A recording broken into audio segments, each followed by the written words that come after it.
Welcome to Leadership Icons, a platform dedicated to celebrating and sharing the stories of extraordinary leaders who are shaping the future of Pakistan.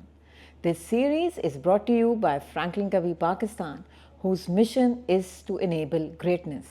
At FranklinCovey, we believe in the transformative power of visionary leadership and its profound impact on individuals, organizations, and communities. Today, we are honored to welcome Mr. Abdul Razak Dawood, a man of vision and action who has played a pivotal role in shaping Pakistan's industrial, educational, and economic landscape through his transformational leadership. As the founder of Descon, Razak Dawood led the company's growth into one of Pakistan's largest engineering and construction firms, expanding operations across continents with over 30,000 employees from 30 different nationalities.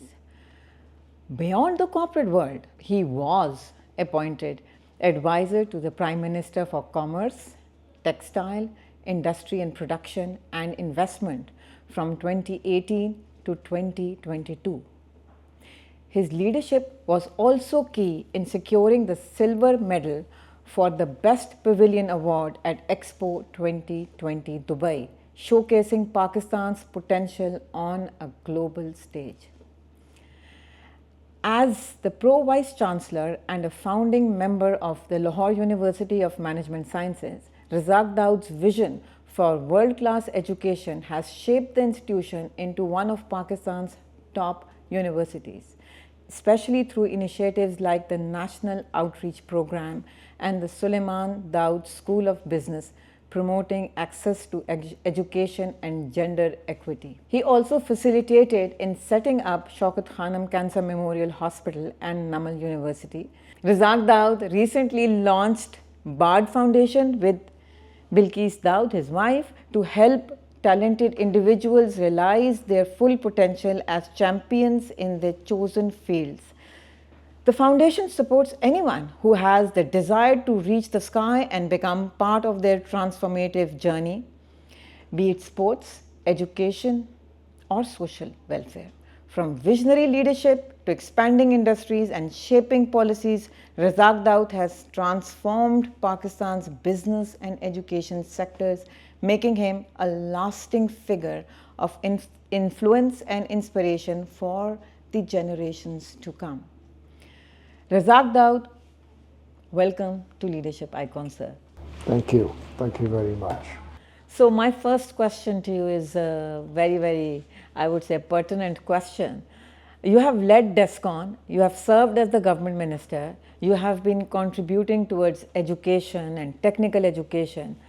How have these diverse roles shaped your approach to leadership and also your vision towards the development of Pakistan?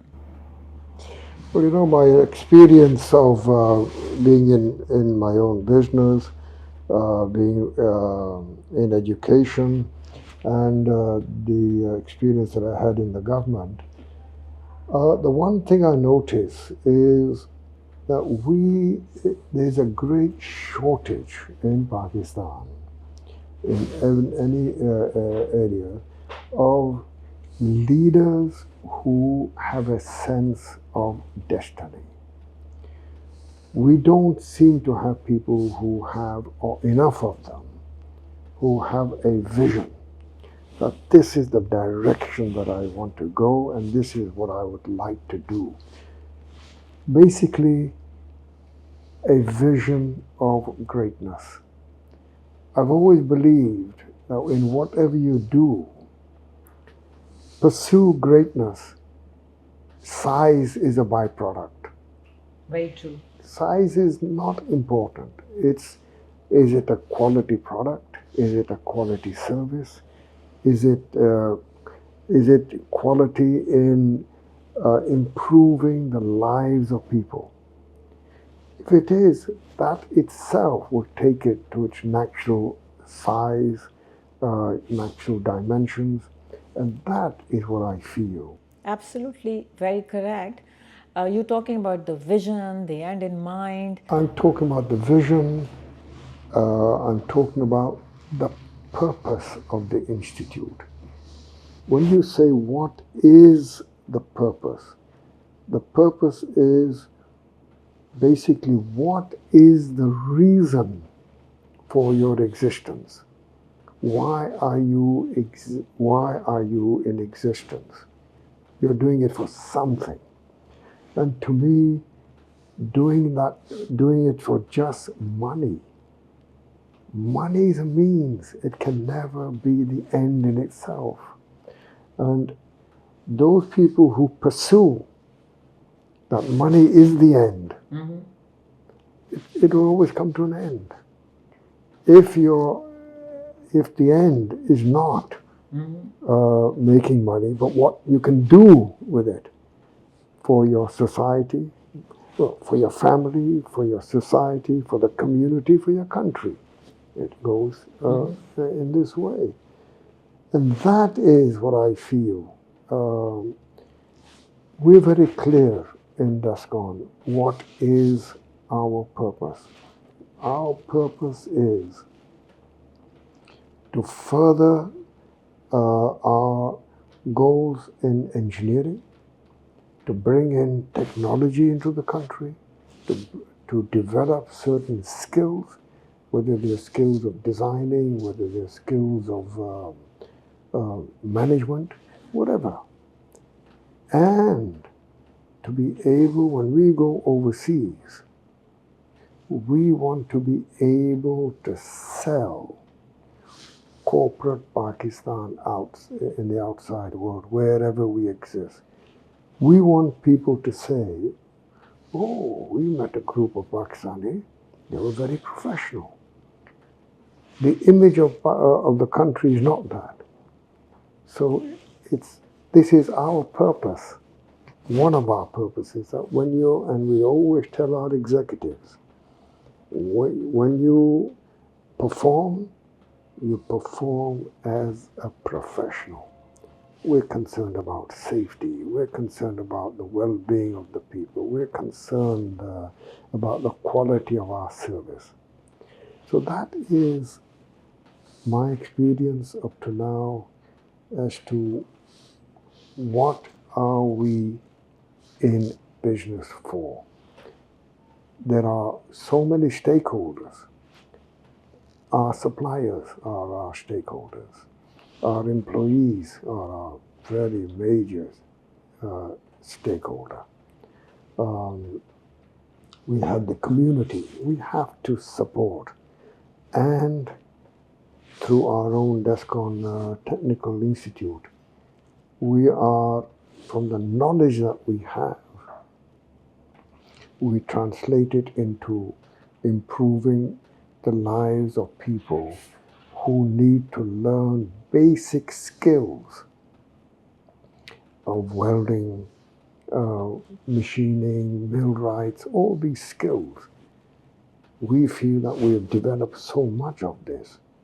Now we have to train others and bring them in. Bring them in the workforce. Razak Sahab, it's so right when you're talking about vision and you're talking about what is the goal, what do you want to achieve, what is the purpose. But what we have seen here, not here, but I think it's a worldwide trend now, that there is a lot of short-termism and people prefer short-term gains and they lose out in the long term. And specifically in Pakistan also, you've seen that there have been a lot of short-termism, I would say. So what do you do? How do you inculcate this practice of envisioning, and how do you make people look for the long term and be patient and be resilient? Well, in Pakistan, I would say this whole idea of short term, the whole psyche in our country has got into this thing. And it's something that just goes completely against my grain. We are long-term players. Pakistanis are all what I call sprinters, whereas life is a marathon. Um, Everybody wants to make short-term profit, short-term promotion, short-term in achieving anything. But to me, overnight success is 20 years. If you've done something and you've been able to do it over 20 years, that's overnight success. It's a long haul. And this psyche, if you're thinking short term, then the experience that I've shown, I've felt that you want to do something, and if you want to do that and lose money in doing that because it is part of a strategy, do it. Because you're going through it, you're trying to achieve something, and you know that you may not be profitable, but in the long run you will be. Pursue it. In Pakistan, our Pakistanis will never do it.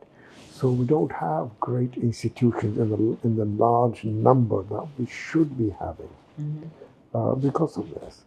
And whenever I talk to the people at LUNS, the one message I say to them is, please be a long-term player. And it's surprising how quickly life goes by. That's very true. And how do you inculcate this long-term vision within the leaders that you are bringing up here at Descon? Well, I think in our values that we've written out, the whole sort of our own kaam karne ka tarika, The whole culture the here. whole culture, it's completely different. People will not pursue just short-term goals. Not at all. The leaders are now all understanding this. And obviously, we send them on courses on strategy where they can learn all these long-term strategic issues that do come up in any company. That's very true. So training is so very important for people to expand their minds, their horizon, their outlook. You see, let me just give an example here. We don't mind at all if we get an average person who's graduated with average marks. He's not the best in class, but comes to us. He's come to us, he or she, and we now have many women coming in. They are they're like uncut diamonds. They've got the potential, but it's up to us. An example: if somebody comes in from Multan, he goes to an ordinary university there. He has an average life. He comes into Descon. We say, "Wow, that's the type of person we want," because we will polish that person. And how do you do it? You expose them to systems and procedures. You send them on training at this level. Training on the basics, fundamentals of good management. Then you take them into areas where they will further their job knowledge in a particular field, be it marketing, be it human resources or finance. And then get that person coming into the company and being ready for leadership. We're talking about 10 to 15 years. So it's a good. But at the end of that, once you have a good bench strength, then you move forward. Then you can actually launch all of them. Very true. Razak Sahab, you have been phenomenal in your contributions towards education. And one of the things that you set up was this Descon Technical Training Institute, I think probably somewhere in the 90s. What was your philosophy behind it? What was the purpose of this institute? The purpose of this institute was that, well, basically, we felt that we've been so fortunate, been successful in our endeavors, and we must be able to use the skills that we have developed inside the company and train others. So we started this training, and we our flagship program is welding. Welder is like a surgeon at the lower level.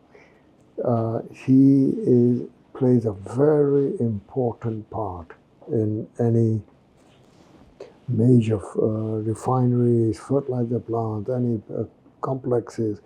It is always the welders that have to play a very key role. So we started training in welding, we went into other things.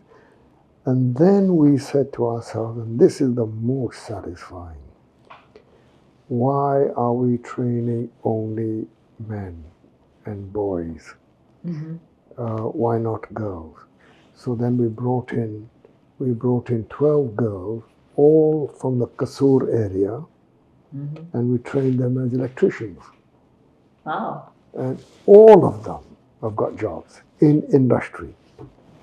And it's absolutely, I love it. That now there's a second batch and the third batch is coming because more and more people are realizing, we all know a second income coming into the family makes a big difference.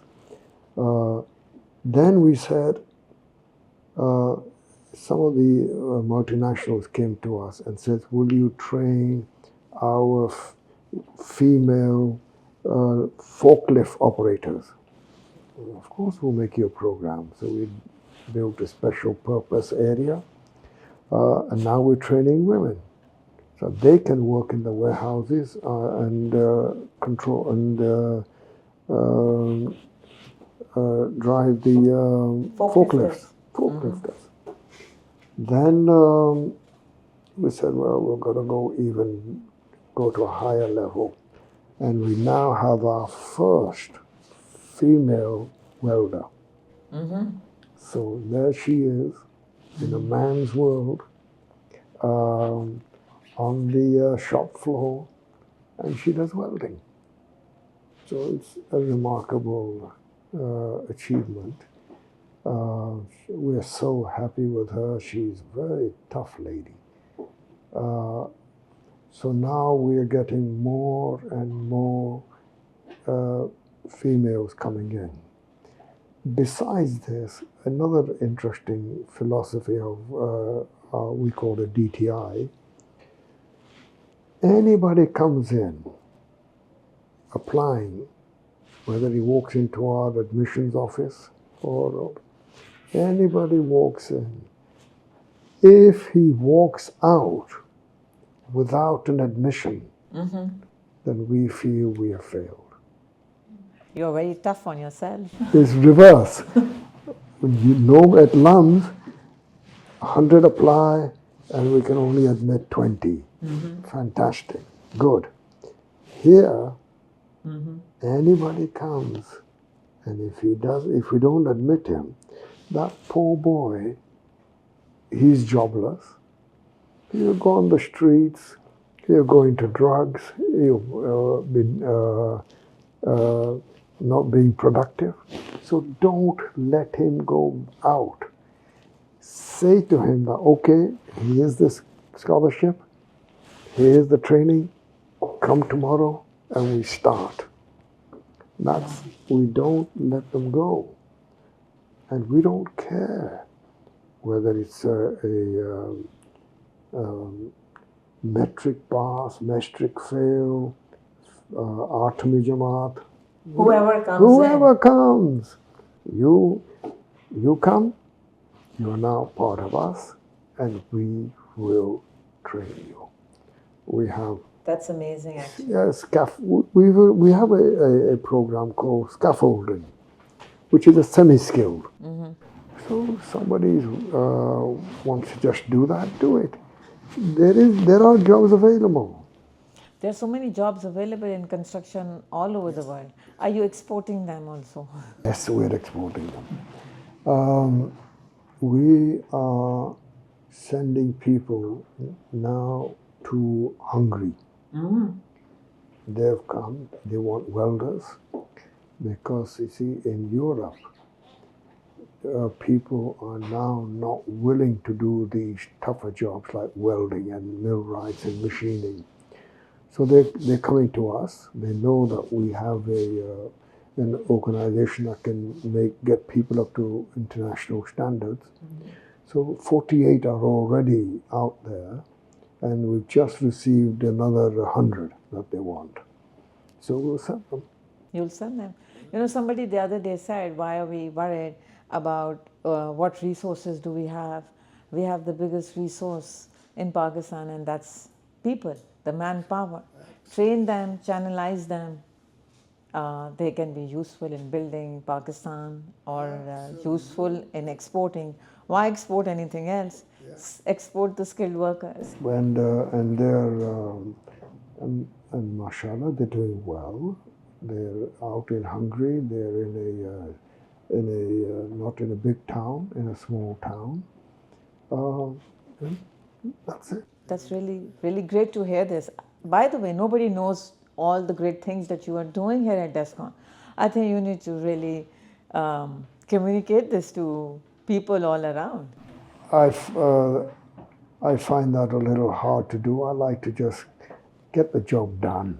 So, you know, with so many, professional, political, and social challenges that you have been through, what keeps you going as a person? I would like to hear some of your examples of that you must have faced and you have been resilient. First of all, if you have a certain purpose for what you're doing, that purpose itself builds into your whole mindset a what I would call a restless and a vibrant organization. So that's what keeps you going, because you know that if you have this type of a vision that we talk about, that star that you have to achieve, you have to reach that end, and you know that you will never reach it, because if you do, there'll be another horizon further ahead. So that it goes on, and that's what keeps you going. You asked for examples. I remember the first time we ever went overseas in 1982, our first contract that we were chasing.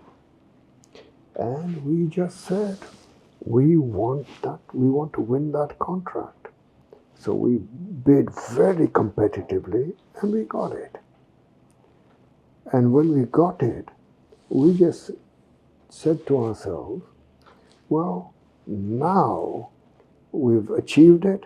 We have told our client what we can do. And when our client said to us that you are now pre-qualified for all their jobs, what were we doing? We were buying our entrance ticket into that arena. And so that's 30 odd years ago, and we're still there. And whether we lost money or made money on that was totally irrelevant, because we had a far greater vision, a far greater purpose. And so here we are with so many people out there now, just because of that one small contract. On which you were not even making money. Yeah, we actually did not make money on it. Yeah, so it's not about the money you make. It's not about it. In fact, that was the least of our considerations. Our consideration was to prove uh, to the world outside that we Pakistanis had the knowledge, technical knowledge, of being able to do the task at hand.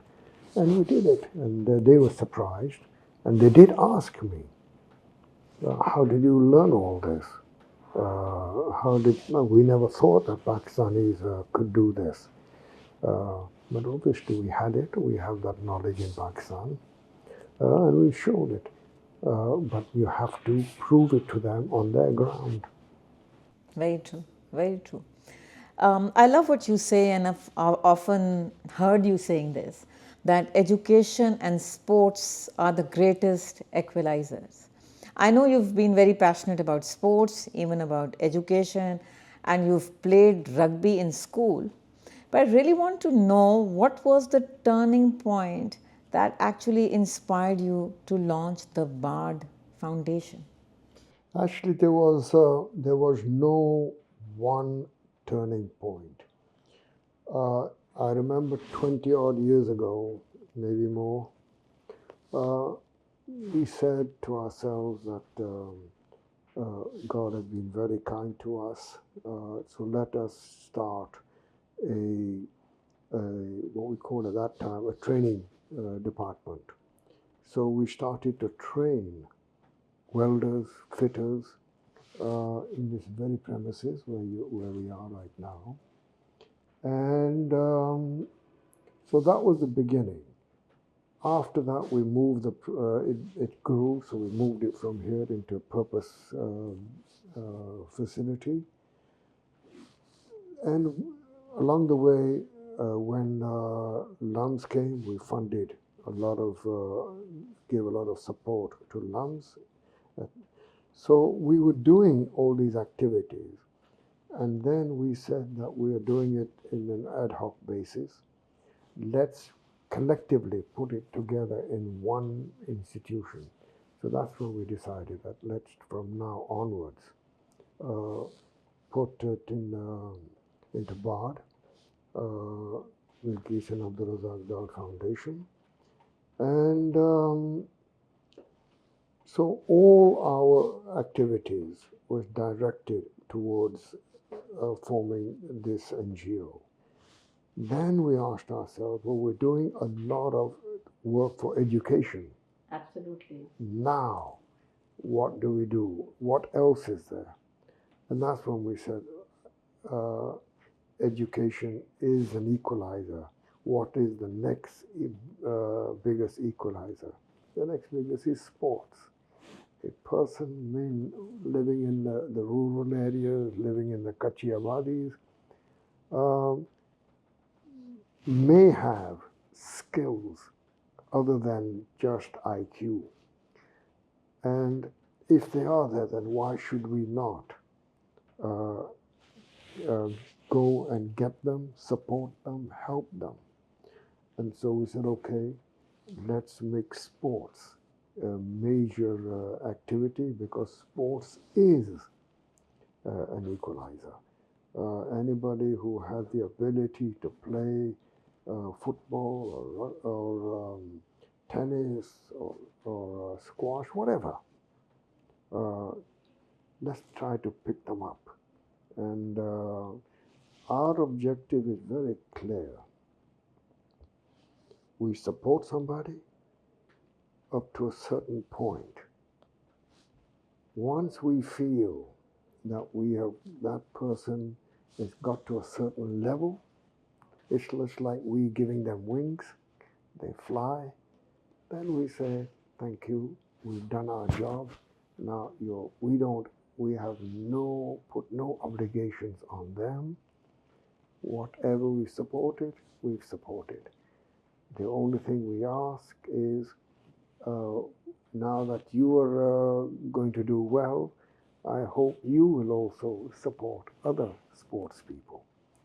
So we have success in mountaineers, we're in squash. We have this young lady in Florida A tennis player, I a believe. tennis player, yes. Uh, and I hope that she will one day become a real big champion. So once we can do this, and the other thing is, at this moment, we are only supporting individual sports. We've still got to go into the team sports. We haven't gone into volleyball, we haven't touched basketball, we haven't touched football. That has to be done. Another very interesting thing that has happened is there is an international NGO whose philosophy is every child has the right to play. And they've come to Pakistan and we're supporting them. So we went to 5 schools and organized sports there. Successful. Now we're taking it up to 15 schools. The new academic year has started in schools, so we go back in. And this year it will be 15 schools. Wow. And then So the sports horizon is also expanding. the sports horizon. That's what we want to do. Get people to dream sports, to dream that they can do something. And the number of people that we are now getting who want support, it's increasing every month after month. And that's a very good sign. We check every month how many requests we get, because that's an indicator as to how are people getting to know about their sporting activities and their desires. So they're coming forward. You mentioned this to me earlier also, that people are playing sports. There is a lot of talent. I am sure with your experience you must have seen that people have talent, but you said people and individuals lack the vision that where do they want to be it sports also. So when you talk about when you're going to schools and all, how do you change the mindsets of people? And it starts at a young age for us to propel forward. Anything that you think you suggest that should happen in Pakistan as far as education is concerned? Oh yes, it's. I think that we don't have, and we're doing this at LUMS, and we are doing it because we get all our sports people to go to schools. You've got to give our children an opportunity that there is nothing wrong in dreaming that you can do something. We don't have, if our people they don't have that confidence. Society doesn't make them confident. We've got to train them to make them have confidence in yourself. Particularly women in our society, they are they don't have, what's the word, their self-confidence. And the few experiences that I've had of going to school and watching them, you just have to prick it and it bounces and everybody. What I saw when we this right to play, and my goodness, just giving them, we give them a T-shirt with their name on it and a number on the back. Yeah. And say afterwards, we say, you keep it, it's yours. And they will wear it every day, they cherish it. They feel proud that they were playing basketball, they were proud that they were playing football. It just, it has to be A catalyst. absolutely, that's the word. It has, and I'm sure that once we can get this right to play in more and more schools, and we have more and more successes, and they go to different schools. Uh, our mountaineer, Shiroz, we took him to a school in Liari, and it was absolutely unbelievable, Electrifying. electrifying. They wouldn't let him go. They said, "No, you must be with us." He was there for 4 hours with them. And he definitely did inspire a lot of kids over there. Oh, yes, he definitely did. Definitely did. So we've got to get all our, we call them Bard Fellows. We've got to get all our fellows to keep going to schools right across the country. And spreading the inspiration. Absolutely. People don't have that, the aspiration that, no, we can't do it. But they can do it. There's such good talent there. It's just got to be channelized. Ignited.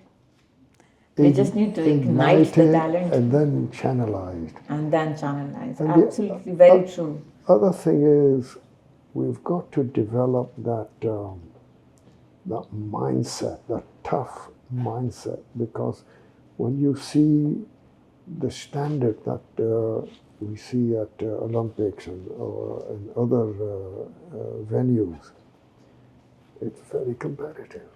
It's very competitive, very true. Very much so. And our boys and girls, men and women, they have to be trained.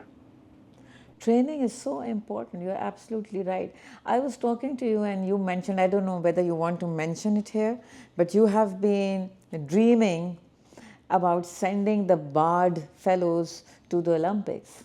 Yes. Would you like to talk about that dream? And you think the Bard Fellows share the dream? They don't share the dream. We've got to get them to share that dream. I dream about it. Let's look at it. 2028, we have the Los Angeles Olympics, and squash for the first time will be an event. Can we get somebody good enough to meet the standards to be admitted for the sports? Can we even get somebody to get to a level where they can get a wild card? That's a huge dream. But we're going to work on it. We're going to work at it. That we should be able to do that. Why can't we do it? I think you can. You have done so many wonders. That's what it is. And I have to do a lot of learning about the requirements for the Olympics. We've got to get our team to board officials and boards, executives to learn what are the requirements, what is the standard, and then really work at it. We have 4 years. It's not a long time, but it's good enough that we can get a boy, a girl up there. Inshallah, you will. I think you can.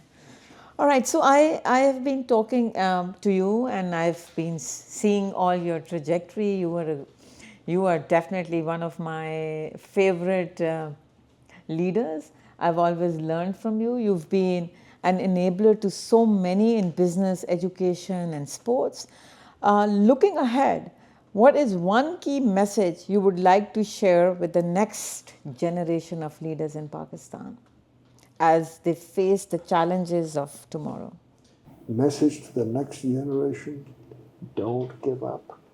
Have a lot of hope. We can do it, and inshallah, we will do it. Inshallah.